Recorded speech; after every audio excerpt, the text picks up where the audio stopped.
मी सध्या नायगावच्या BDD चाळीत खरं तर नवीन BDD वसाहतीमध्ये जवळपास 2-1 महिन्यांपूर्वीच या सर्व मंडळींना जे आहे ते पोझिशन देण्यात आलेलं आहे. पण सध्या यांना सर्वात जास्त भेडसावणारा त्रास होतोय, विषय आहे यांचा, तो म्हणजे पाण्याचा. दिवसातून 5 ते 10 मिनिटं पाणी येतं आणि अनेकांच्या घरी खरं तर भांडी तशीच पडलेली आहेत. वॉशरूमला जायला पाणी नाही आहे, लोक ऑफिसला जाऊ शकत नाहीत कारण की अंघोळीला सुद्धा पाणी नाही आहे.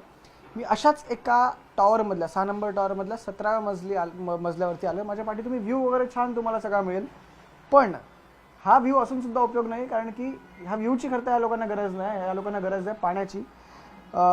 मिस्टर डिकॉस्टा हे या बेडवरती आहेत. ते बेड रिडन असं म्हणजे ते आजारी असतात.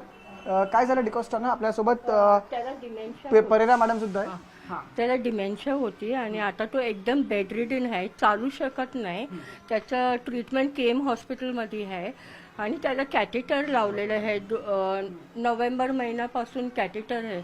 पण आता हल्ली मी पाण्यासाठी मी त्याचं युरिन बॅग पण चेंज करू शकत नाही. युरिन काढण्यासाठी पाणी पाहिजे असते.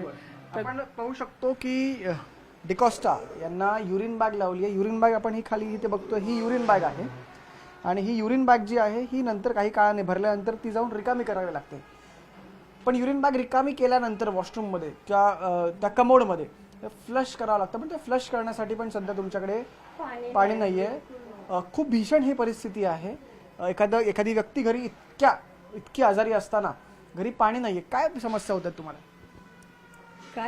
काय करू शकत नाही ना. नाही तर काय करणार. संडेला तर बिलकुल पाणी नव्हतं, एक थेंब नव्हतं आणि मी एकदम फ्रस्ट्रेटेड झाले त्या टाइमला. मला तुम्ही काय करता मग युरिनचं? तसेच टाकते आणि मग थोडं पाणी आहे ते तिथं युटिलाइज करते. म्हणजे त्याने वासाचा वास येत असेल, त्रास होतो? वास खूप येतो, सहन करू शकत नाही. पण काय करणार, भाऊ आहे मी, त्याला तर काय हे सोडू शकत नाही. जेवढं माझ्याकडे होते तेवढं मी प्रयत्न करते. पण वय काय तुमचं? वय काय? माझं 65 आहे. आणि दादा काकांचं? 71. 71. माझ्यापेक्षा मोठा आहे, भाऊ आहे माझा. भावासाठी करावं लागतं. पण इतक्या उंच बिल्डिंग मध्ये येऊन तुम्हाला पाण्याचा त्रास होतो? हा, वाईट वाटते कारण मी असल्या परिस्थितीतून जाते, एवढा त्रास काढते. मी एकटी आहे घरात, कोण नसते, केअरटेकर असते. पण आज कोण नाही, आज मीच सांभाळते भावाला. तसंच ठेवून मी येते. आणि माझा मेन प्रॉब्लेम आहे पाणी. पाणी पाहिजे. पाणी नसताना माणूस जीवू शकत नाही हो. आणि हे कॅथेटरला तर खूपच पाणी पाहिजे. युरिन बॅगला, युरिनला खूपच पाणी. मी पण टॉयलेटला जात नाही, सकाळपासून तशीच थांबते. मला असं वाटते कधी कधी मला पण युरिनचा प्रॉब्लेम होणार, कारण मी एवढं थांबते वेळ, सकाळ ते संध्याकाळीपर्यंत. संध्याकाळी पाणी आल्यावर मी हे करते, पण संडेला अजिबात पाणी आलं नाही. मी पाणी करून 10 वाजता झोपली. थँक्यू. आपण पाहिलं ही परिस्थिती आहे. या परेरा मॅडम आहेत, डिकॉस्टा सर आहेत.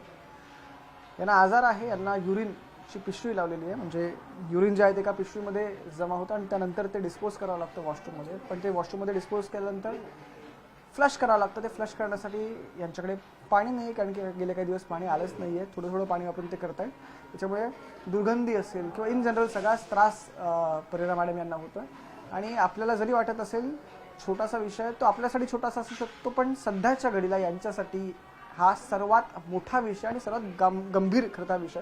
त्याच्यामुळे लवकरात लवकर तोडगा निघावा हीच या सर्वांची मागणी आहे. त्यामुळे या प्रकरणात पुढे आता काय होतं, कधी तोडगा निघतो, कधी या रहिवाशांना आहे ते सांगितल्याप्रमाणे 24 तास पाणी मिळतंय हे पाहणं महत्त्वाचं असणार. व्हिडिओ जर्नलिस्ट रमेश भट यांच्यासह मी संकेत वराक, न्यूज 18 मराठी, मुंबई.